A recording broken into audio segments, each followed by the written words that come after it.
Chapter 9. The Basic Postulates of Analytical Psychology. It was universally believed in the Middle Ages, as well as in the Greco-Roman world, that the soul is a substance. Indeed, mankind as a whole has held this belief from its earliest beginnings, and it was left for the second half of the 19th century to develop a psychology without the soul.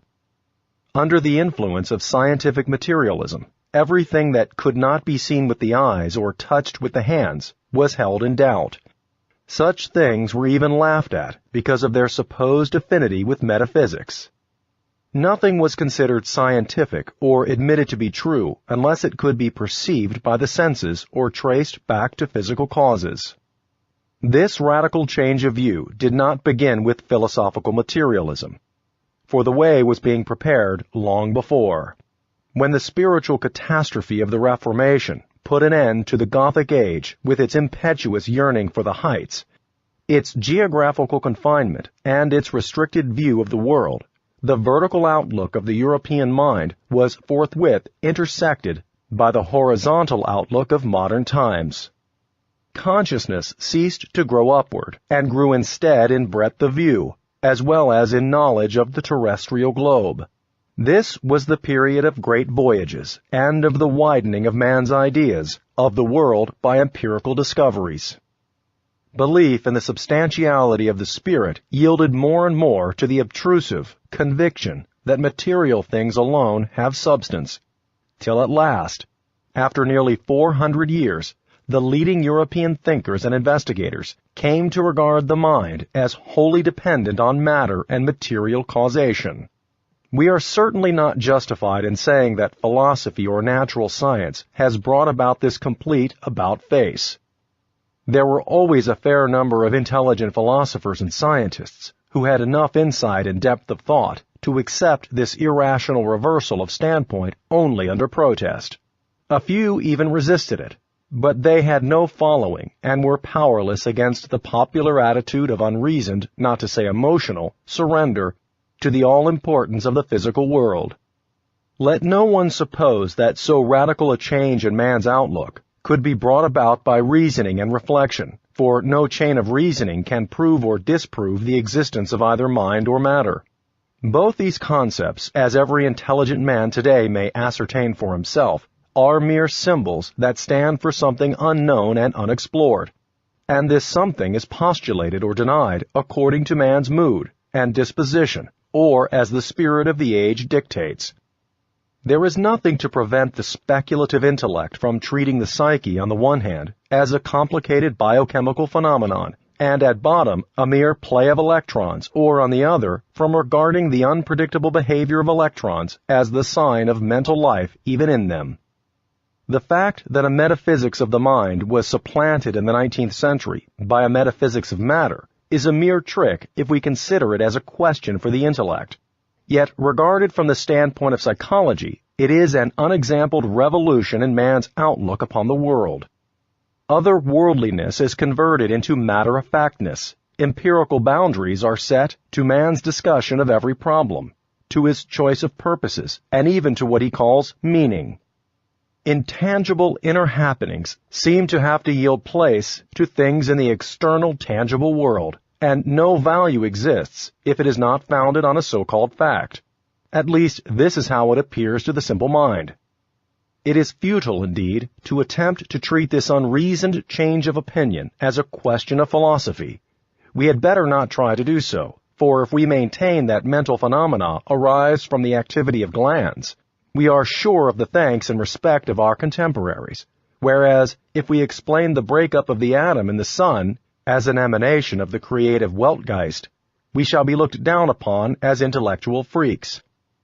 And yet both views are equally logical, equally metaphysical, equally arbitrary, and equally symbolic. From the standpoint of epistemology, it is just as admissible to derive animals from the human species as man from animal species. But we know how ill Professor Duquet fared in his academic career because of his sin against the spirit of the age, which will not let itself be trifled with. It is a religion, or even more, a creed, which has absolutely no connection with reason, but whose significance lies in the unpleasant fact that it is taken as the absolute measure of all truth, and is supposed always to have common sense upon its side. The spirit of the age cannot be compassed by the processes of human reason. It is an inclination, an emotional tendency that works upon weaker minds, through the unconscious, with an overwhelming force of suggestion that carries them along with it. To think otherwise than our contemporaries think is somehow illegitimate and disturbing. It is even indecent, morbid, or blasphemous, and therefore socially dangerous for the individual. He is stupidly swimming against the social current. Just as formerly the assumption was unquestionable that everything that exists takes its rise from the creative will of a God who is spirit, so the 19th century discovered the equally unquestionable truth that everything arises from material causes. Today, the psyche does not build itself a body, but on the contrary, matter, by chemical action, produces the psyche. This reversal of outlook would be ludicrous if it were not one of the outstanding features of the spirit of the age. It is the popular way of thinking, and therefore it is decent, reasonable, scientific, and normal. Mind must be thought to be an epiphenomenon of matter. The same conclusion is reached even if we say not mind but psyche, and in place of matter speak of brain, hormones, instincts, or drives. To grant the substantiality of the soul or psyche is repugnant to the spirit of the age, for to do so would be heresy. We have now discovered that it was intellectually unjustified presumption on our forefathers' part to assume that man has a soul, that soul has substance, is of divine nature and therefore immortal, that there is a power inherent in it which builds up the body, supports its life, heals its ills, and enables the soul to live independently of the body, that there are incorporeal spirits with which the soul associates, and that beyond our empirical present there is a spiritual world from which the soul receives knowledge of spiritual things whose origins cannot be discovered in this visible world. But people who are not above the general level of consciousness have not yet discovered that it is just as presumptuous and fantastic for us to assume that matter produces spirit, that apes give rise to human beings, that from the harmonious interplay of the drives of hunger, love, and power, Kant's critique of pure reason should have arisen, that the brain cells manufacture thoughts, and that all this could not possibly be other than it is. What or who indeed is this all-powerful matter? It is once more man's picture of a creative God, stripped this time of his anthropomorphic traits and taking the form of a universal concept whose meaning everyone presumes to understand. Consciousness today has grown enormously in breadth and extent, but unfortunately only in spatial dimensions. Its temporal reach has not increased. For were that the case, we should have a much more living sense of history. If our consciousness were not of today only, but had historical continuity, we should be reminded of similar transformations of the divine principle in Greek philosophy, and this might dispose us to be more critical of our present philosophical assumptions. We are, however, effectively prevented from indulging in such reflections by the spirit of the age.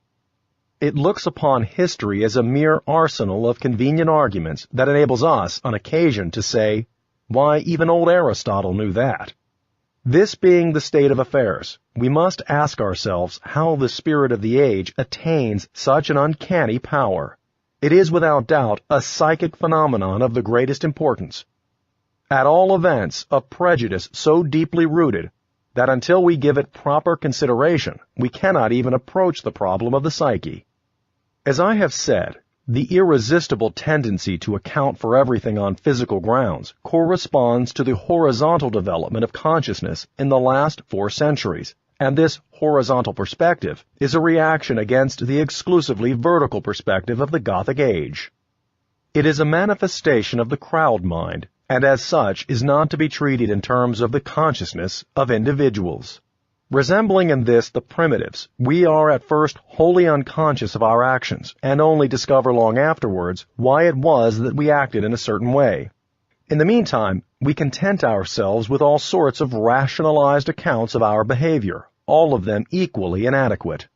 If we were conscious of the spirit of the age, We should know why we are so inclined to account for everything on physical grounds. We should know that it is because, up till now, too much was accounted for in terms of the spirit. This realization would at once make us critical of our bias. We should say, most likely we are now making as serious an error on the other side. We delude ourselves with the thought that we know much more about matter than about a metaphysical mind, and so we overestimate physical causation and believe that it alone affords us a true explanation of life. But matter is just as inscrutable as mind. As to the ultimate, we can know nothing. And only when we admit this do we return to a state of equilibrium. This is in no way to deny the close connection of psychic happenings with the physiological structure of the brain, with the glands, and the body in general. We are once for all deeply convinced of the fact that the contents of consciousness are to a large part determined by our sense perceptions. We cannot fail to recognize that unalterable characteristics of a physical as well as a psychic nature are unconsciously ingrained in us by heredity, and we are deeply struck by the power of the instincts, which inhibit or reinforce or otherwise modify our mental capacities. Indeed, we must admit that as to cause, purpose, and meaning, the human psyche, however we approach it, is first and foremost a close reflection of everything we call corporeal, empirical, and mundane. And finally, in the face of all these admissions, we must ask ourselves if the psyche is not, after all, a secondary manifestation, an epiphenomenon, and completely dependent upon the body. In the light of reason and of our commitments as practical men to an actual world, we say yes. It is only our doubts as to the omnipotence of matter which could lead us to examine in a critical way this verdict of science upon the human psyche. The objection has already been raised that this approach reduces psychic happenings to a kind of activity of the glands. Thoughts are regarded as secretions of the brain, and so we achieve a psychology without the psyche. From this standpoint, it must be confessed the psyche does not exist in its own right. It is nothing in itself, but is the mere expression of physical processes. That these processes have the qualities of consciousness is just an irreducible fact. Were it otherwise, so the argument runs, we could not speak of the psyche at all. There would be no consciousness, and so we should have nothing to say about anything. Consciousness, therefore, is taken as the sine qua non of psychic life, that is to say, as the psyche itself. And so it comes about that all modern psychologies without the psyche are studies of consciousness which ignore the existence of unconscious psychic life. Yet there is not one modern psychology, there are several. This is curious enough when we remember that there is only one science of mathematics, of geology, zoology, botany, and so forth. But there are so many psychologies that an American university was able to publish a thick volume under the title Psychologies of 1930. I believe there are as many psychologies as philosophies, for there is also no one single philosophy, but many. I mention this for the reason that philosophy and psychology are linked by indissoluble bonds which are kept in being by the interrelation of their subject matters. Psychology takes the psyche for its subject matter, and philosophy, to put it briefly, takes the world. Until recently, psychology was a special branch of philosophy, but now we are coming to something which Nietzsche foresaw, the ascendance of psychology in its own right. It is even threatening to swallow philosophy. The inner resemblance of the two disciplines consists in this, that both are systems of opinion about subject matter which cannot be fully experienced, and therefore cannot be comprehended by a purely empirical approach. Both fields of study thus encourage speculation, with the result that opinions are formed in such variety and profusion that heavy volumes are needed to contain them all, whether they belong to the one field or to the other. Neither discipline can do without the other, and the one always furnishes the implicit, and frequently even unconscious, primary assumptions of the other. The modern preference for physical grounds of explanation leads, as already remarked, to a psychology without the psyche. I mean, to the view that the psyche is nothing but a product of biochemical processes. As for a modern scientific psychology which starts from the mind as such, There simply is none. No one today would venture to found a scientific psychology upon the postulate of an independent psyche that is not determined by the body. The idea of spirit, in and for itself, of a self-contained world system of the spirit, that is the only adequate postulate for the belief in autonomous individual souls, is extremely unpopular with us, to say the least. But I must remark that, in 1914, I attended at Bedford College, London, a joint session of the Aristotelian Society, the Mind Association, and the British Psychological Society, at which a symposium was held on the question, are individual minds contained in God, or are they not?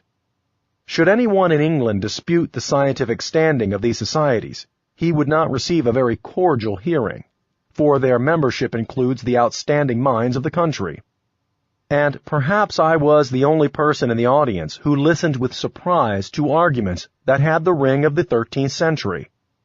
This instance may serve to show that the idea of an autonomous spirit, whose existence is taken for granted, has not died out everywhere in Europe or become a mere fossil left over from the Middle Ages. If we keep this in mind, we can perhaps summon up the courage to consider the possibility of a psychology with the psyche, that is, of a field of study based on the assumption of an autonomous psyche. We need not be alarmed at the unpopularity of such an undertaking, for to postulate mind is no more fantastic than to postulate matter.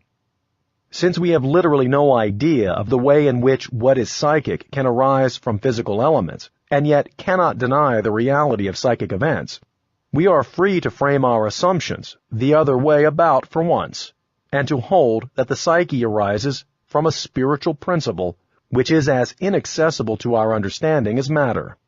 To be sure, this will not be a modern psychology, for to be modern is to deny such a possibility. For better or worse, therefore, we must turn back to the teachings of our forefathers, for they it was who made such assumptions. The ancient view held that spirit was essentially the life of the body, the life breath, or a kind of life force which assumed spatial and corporeal form at birth or after conception, and left the dying body again after the final breath. The spirit in itself was considered as a being without extension, and because it existed before taking corporeal form and afterwards as well, it was considered as timeless and hence immortal. From the standpoint of modern scientific psychology, this conception is of course pure illusion.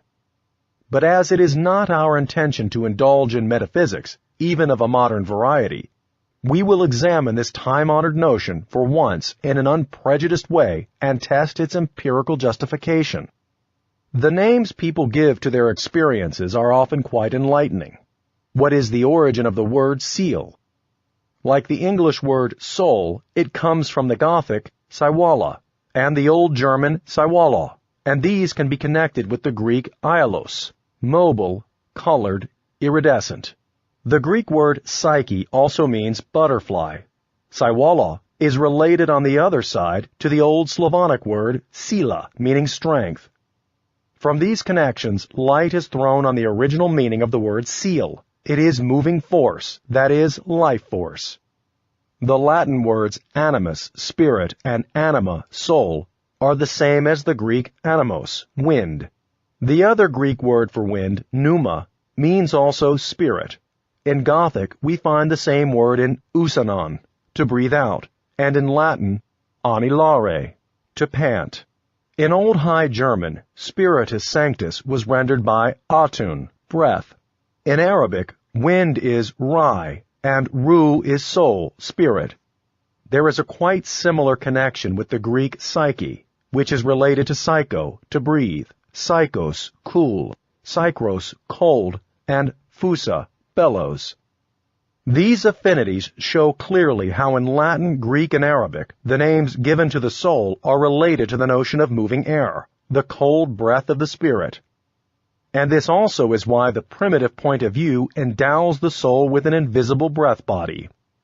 It is quite evident that, since breath is the sign of life, breath is taken for life, as are also movement and moving force.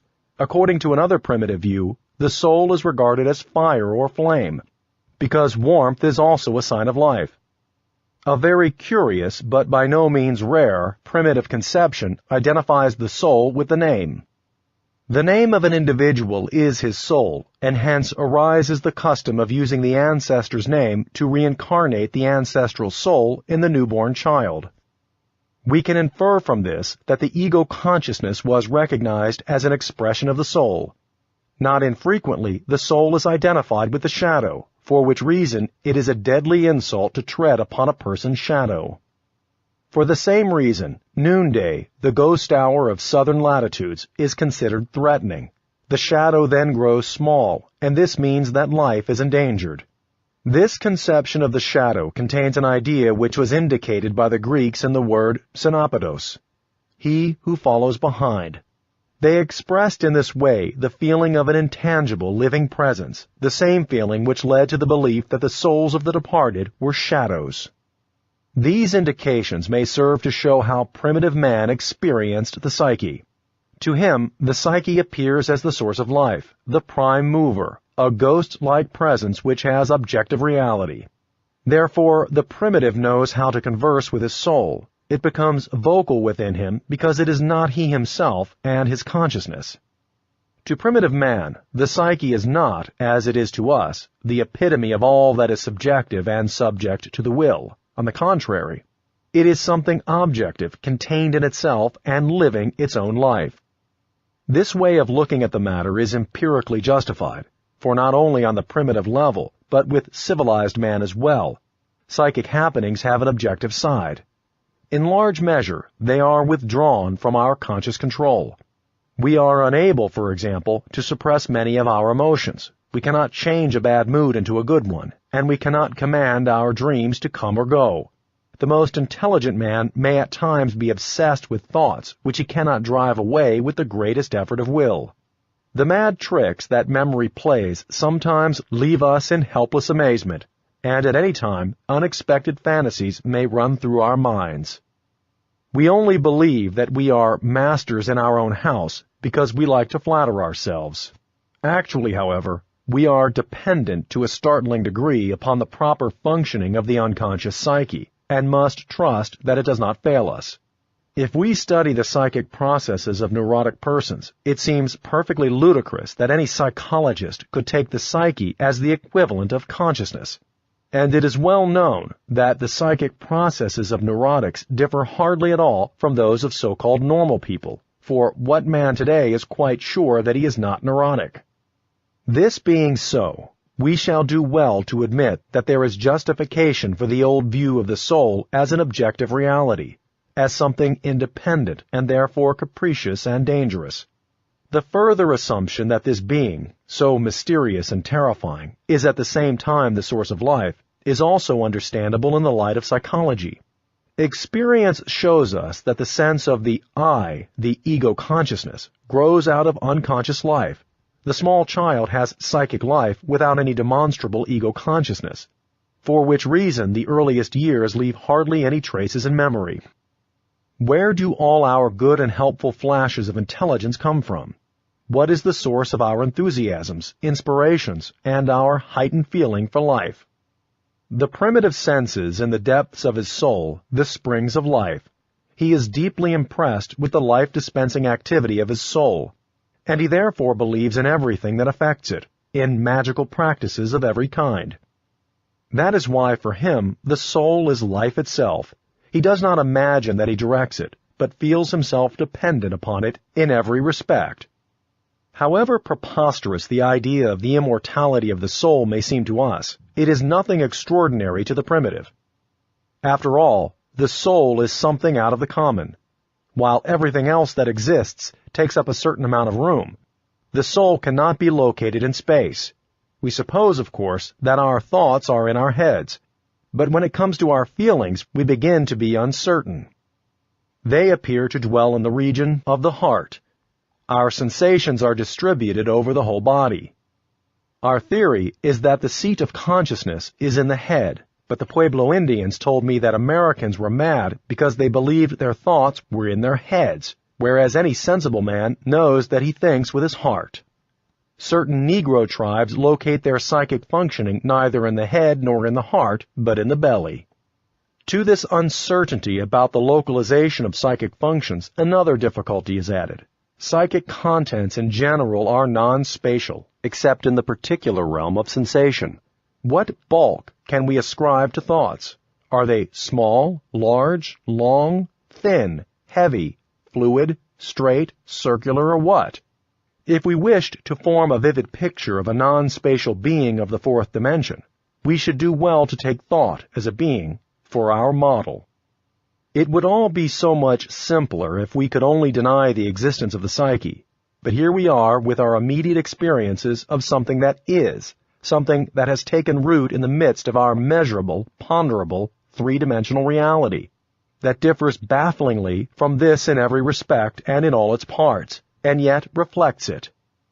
The psyche may be regarded as a mathematical point and at the same time as a universe of fixed stars.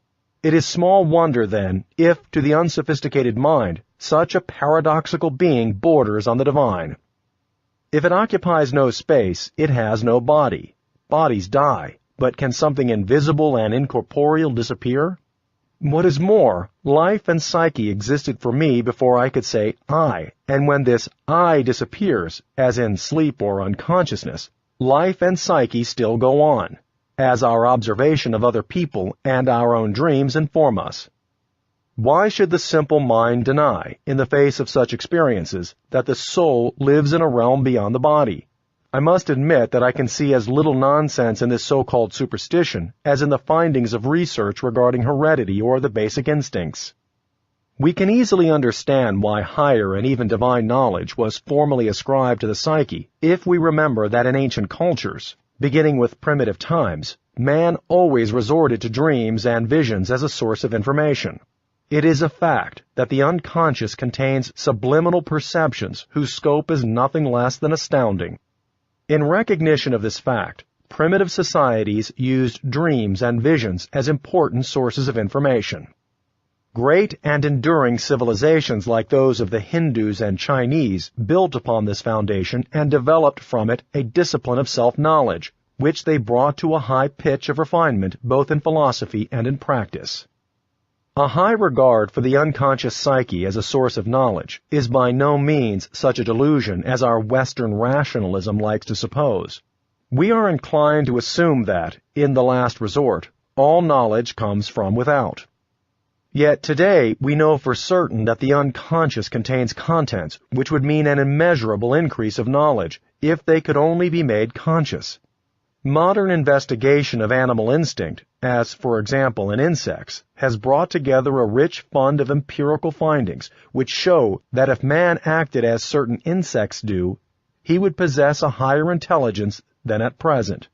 It cannot, of course, be proved that insects possess conscious knowledge, but common sense cannot doubt that their unconscious action patterns are psychic functions. Man's unconscious likewise contains all the patterns of life and behavior inherited from his ancestors, so that every human child, prior to consciousness, is possessed of a potential system of adapted psychic functioning. In the conscious life of the adult as well, this unconscious instinctive functioning is always present and active. In this activity, all the functions of the conscious psyche are prepared for. The unconscious perceives, has purposes and intuitions, feels and thinks as does the conscious mind. We find sufficient evidence for this in the field of psychopathology and the investigation of dream processes. Only in one respect is there an essential difference between the conscious and the unconscious functioning of the psyche. While consciousness is intensive and concentrated, it is transient and is directed upon the immediate present and the immediate field of attention. Moreover, it has access only to material that represents one individual's experience stretching over a few decades. A wider range of memory is artificially acquired and consists mostly of printed paper. But matters stand very differently with the unconscious. It is not concentrated and intensive, but shades off into obscurity. It is highly extensive and can juxtapose the most heterogeneous elements in the most paradoxical way. More than this, it contains, besides an indeterminable number of subliminal perceptions, an immense fund of accumulated inheritance factors left by one generation of men after another, whose mere existence marks a step in the differentiation of the species. If it were permissible to personify the unconscious, we might call it a collective human being combining the characteristics of both sexes, transcending youth and age, birth and death, and from having at his command a human experience of 1 or 2 million years, almost immortal.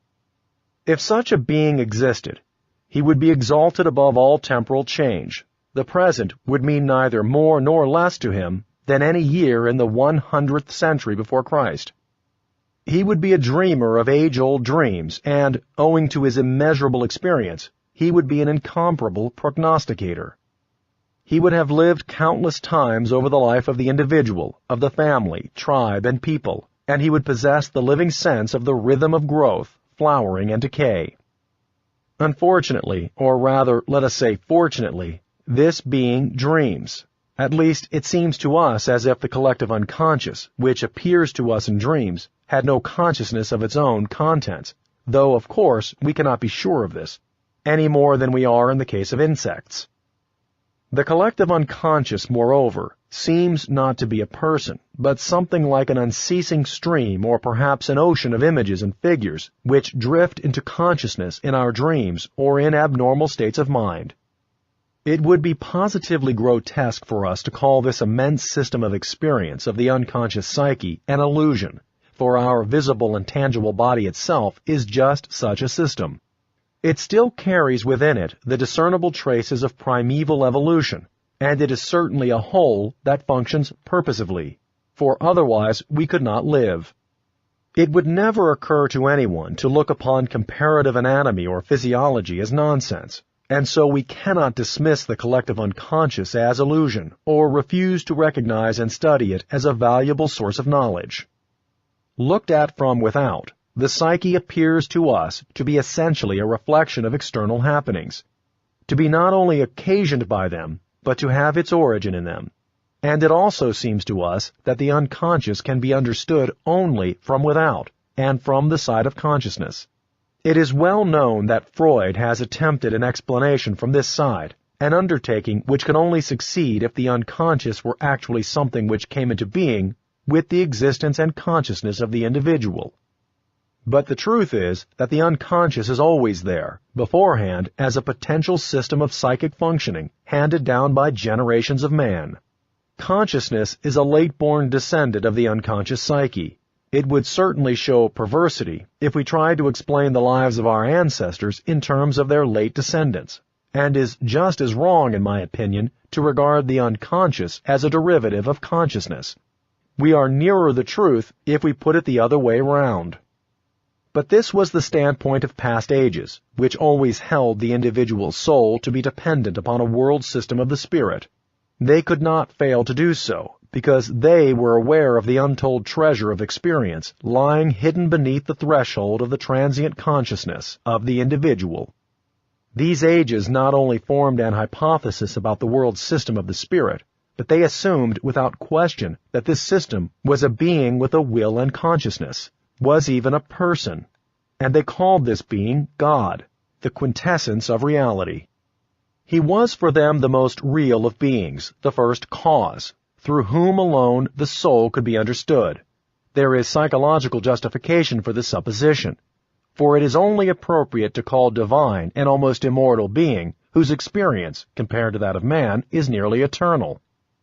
In the foregoing, I have shown where the problems lie for a psychology that does not explain everything upon physical grounds, but appeals to a world of the spirit, whose active principle is neither matter and its qualities, nor any state of energy, but God.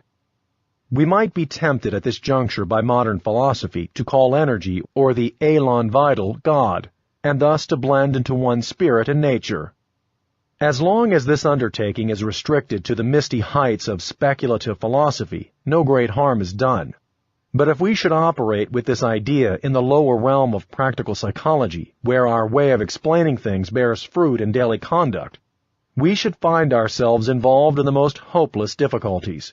We do not profess a psychology shaped to the academic taste, or seek explanations that have no bearing on life.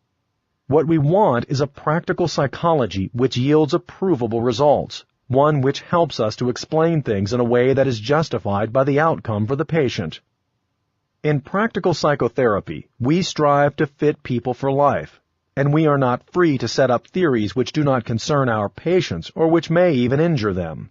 Here we come to a question which is often attended by mortal danger, the question whether we base our explanations upon matter or upon spirit.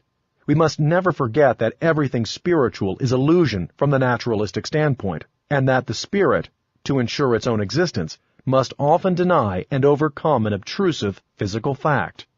If I recognize only naturalistic values and explain everything in physical terms, I shall depreciate, hinder, or even destroy the spiritual development of my patients. And if I hold exclusively to a spiritual interpretation, then I shall misunderstand and do violence to the natural man in his right to existence as a physical being. More than a few suicides in the course of psychotherapeutic treatment are to be laid at the door of such mistakes. Whether energy is God or God is energy concerns me very little, for how, in any case, can I know such things? But to give appropriate psychological explanations, this I must be able to do. The modern psychologist occupies neither the one position nor the other, but finds himself between the two, dangerously committed to this as well as that, a situation which invitingly opens the way to a shallow opportunism. This is undoubtedly the danger of the coincidence of opposites, of intellectual liberation from the opposites. How should anything but a formless and aimless uncertainty result from giving equal value to contradictory postulates? In contrast to this, we can readily appreciate the advantage of an explanatory principle that is unequivocal. It allows of a standpoint which can serve as a point of reference. Undoubtedly, we are confronted here with a very difficult problem. We must be able to appeal to an explanatory principle founded on reality. And yet it is no longer possible for the modern psychologist to believe exclusively in the physical aspect of reality, when once he has given the spiritual aspect its due. Nor will he be able to put weight on the latter alone, for he cannot ignore the relative validity of a physical interpretation. The following train of thought shows my way of attempting the solution of this problem. The conflict of nature and mind is itself a reflection of the paradox contained in the psychic being of man. This reveals a material and a spiritual aspect, which appear a contradiction as long as we fail to understand the nature of psychic life. Whenever, with our human understanding, we must pronounce upon something that we have not grasped or cannot grasp, then, if we are honest, we must be willing to contradict ourselves, and we must pull this something into its antithetical parts in order to deal with it at all. The conflict of the material and spiritual aspects of life only shows that the psychic is in the last resort an incomprehensible something. Without a doubt, psychic happenings constitute our only immediate experience. All that I experience is psychic. Even physical pain is a psychic event that belongs to my experience.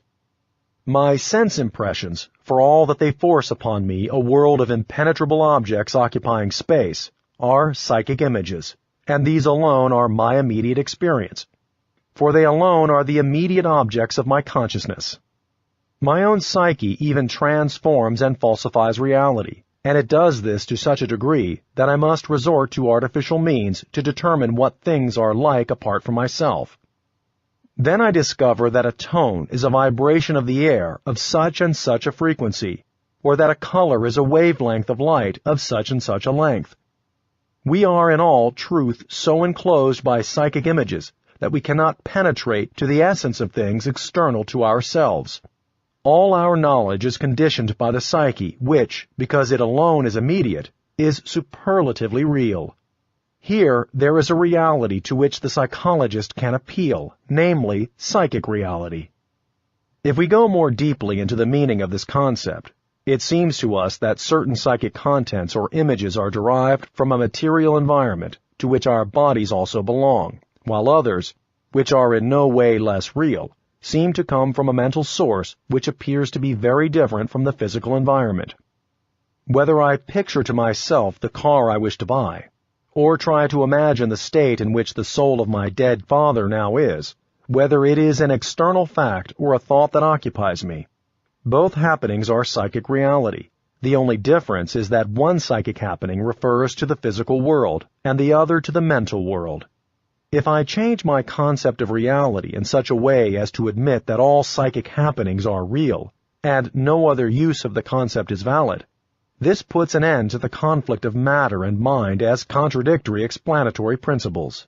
Each becomes a mere designation for the particular source of the psychic contents that crowd into my field of consciousness. If a fire burns me, I do not question the reality of fire. Whereas, if I am beset by the fear that a ghost will appear, I take refuge behind the thought that it is only an illusion. But just as the fire is the psychic image of a physical process, whose nature is unknown, so my fear of the ghost is a psychic image from a mental source. It is just as real as the fire, for my fear is as real as the pain caused by the fire. As for the mental process that finally underlies my fear of the ghost, it is as unknown to me as the ultimate nature of matter. And just as it never occurs to me to account for the nature of fire, except by the concepts of chemistry and physics, so I would never think of trying to explain my fear of ghosts except in terms of mental processes. The fact that all immediate experience is psychic, and that immediate reality can only be psychic, explains why it is that primitive man puts the appearance of ghosts and the effects of magic on a plane with physical events. He has not yet torn his naive experiences into the antithetical parts. In his world, mind and matter still interpenetrate each other, and his gods still wander through forest and field.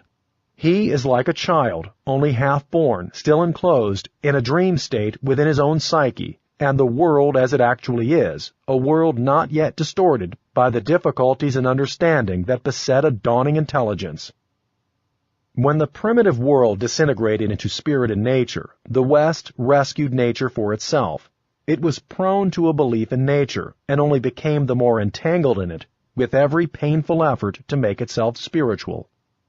The East, on the contrary, took mind for its own, and by explaining away matter as mere illusion, Maya, continued to dream in Asiatic filth and misery. But since there is only one earth and one mankind, East and West cannot rend humanity into two different halves. Psychic reality exists in its original oneness, and awaits man's advance to a level of consciousness where he no longer believes in the one part and denies the other, but recognizes both as constituent elements of one psyche. We may well point to the idea of psychic reality as the most important achievement of modern psychology, though it is scarcely recognized as such. It seems to me only a question of time for this idea to be generally accepted. It must be accepted, for it alone enables us to do justice to psychic manifestations in all their variety and uniqueness. Without this idea, it is unavoidable that we should explain our psychic experiences in a way that does violence to a good half of them, while with it we can give its due to that side of psychic experience which expresses itself in superstition and mythology, religion and philosophy. And this aspect of psychic life is not to be undervalued. Truth that appeals to the testimony of the senses may satisfy reason, but it offers nothing that stirs our feelings and expresses them by giving a meaning to human life. Yet it is most often feeling that is decisive in matters of good and evil, and if feeling does not come to the aid of reason, the latter is usually powerless. Did reason and good intentions save us from the World War? Or have they ever saved us from any other catastrophic nonsense? Have any of the great spiritual and social revolutions sprung from reasoning? Let us say the transformation of the Greco-Roman world into the age of feudalism, or the explosive spread of Islamic culture? As a physician, I am of course not directly concerned with these world questions. My duties lie with people who are ill. Medicine has until recently gone on the supposition that illness should be treated and cured by itself. Yet voices are now heard which declare this view to be wrong, and demand the treatment of the sick person, and not of the illness. The same demand is forced upon us in the treatment of psychic suffering. More and more we turn our attention from the visible disease and direct it upon the man as a whole. We have come to understand that psychic suffering is not a definitely localized, sharply delimited phenomenon, but rather the symptom of a wrong attitude assumed by the total personality. We can therefore not hope for a thorough cure to result from a treatment restricted to the trouble itself, but only from a treatment of the personality as a whole. I am reminded of a case which is very instructive in this connection. It concerns a highly intelligent young man who had worked out a detailed analysis of his own neurosis after a serious study of medical literature. He brought me his findings in the form of a precise and well-written monograph fit for publication, and asked me to read the manuscript and to tell him why he was not cured. He should have been according to the verdict of science as he understood it. After reading his monograph, I was forced to grant him that, if it were only a question of insight into the causal connections of a neurosis, he should in all truth be cured. Since he was not, I supposed this must be due to the fact that his attitude to life was somehow fundamentally wrong, though I had to admit that his symptoms did not betray it. In reading his account of his life, I had noticed that he had often spent his winters at St. Moritz or Nice. I therefore asked him who paid for these holidays, and it thereupon came out that a poor schoolteacher who loved him had cruelly deprived herself to indulge the young man in these visits to pleasure resorts. His want of conscience was the cause of his neurosis, and it is not hard to see why scientific understanding failed to help him. His fundamental error lay in his moral attitude. He found my way of looking at the question shockingly unscientific, for morals have nothing to do with science. He supposed that, by invoking scientific thought, he could spirit away the immorality which he himself could not stomach. He would not even admit that a conflict existed, because his mistress gave him the money of her free will. We can take what scientific position we choose. There remains the fact that the large majority of civilized persons simply cannot tolerate such behavior. The moral attitude is a real factor in life with which the psychologist must reckon if he is not to commit the gravest errors. The psychologist must also remember that certain religious convictions, not founded on reason, are a necessity of life for many persons. It is again a matter of psychic realities which can cause and cure diseases. How often have I heard a patient exclaim, "If only I knew that my life had some meaning and purpose, then there would be no silly story about my nerves." Whether the person in question is rich or poor, has family and social position or not, alters nothing, for outer circumstances are far from giving his life a meaning. It is much more a question of his unreasoned need of what we call a spiritual life, and this he cannot obtain from universities, libraries, or even churches. He cannot accept what these have to offer because it touches only his head and does not stir his heart.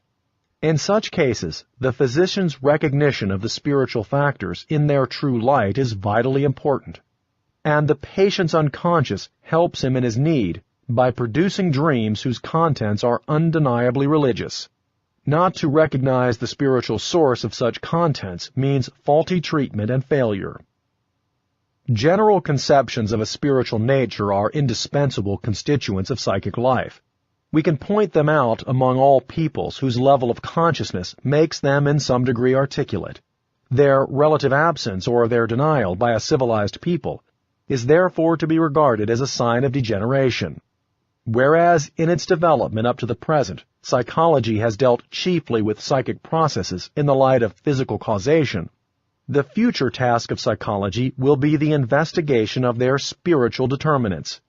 But the natural history of the mind is no further advanced today than was natural science in the 13th century. We have only begun to take scientific note of our spiritual experiences. If modern psychology can boast of having removed any of the coverings which concealed the picture of the human psyche, it is only that one which hid from the investigator its biological aspect. We may compare the present situation with the state of medicine in the 16th century, when people began to study anatomy, but had not as yet even the faintest idea of physiology. The spiritual aspect of the psyche is at present known to us only in a fragmentary way. We have learned that there are spiritually conditioned processes of transformation in the psyche which underlie, for example, the well-known initiation rites of primitive peoples and the states induced by the practice of Hindu yoga. But we have not yet succeeded in determining their particular uniformities or laws. We only know that a large part of the neuroses arise from a disturbance in these processes. Psychological research has not as yet drawn aside all the many veils from the picture of the human psyche. It remains as unapproachable and obscure as all the deep secrets of life. We can speak only of what we have tried to do, and what we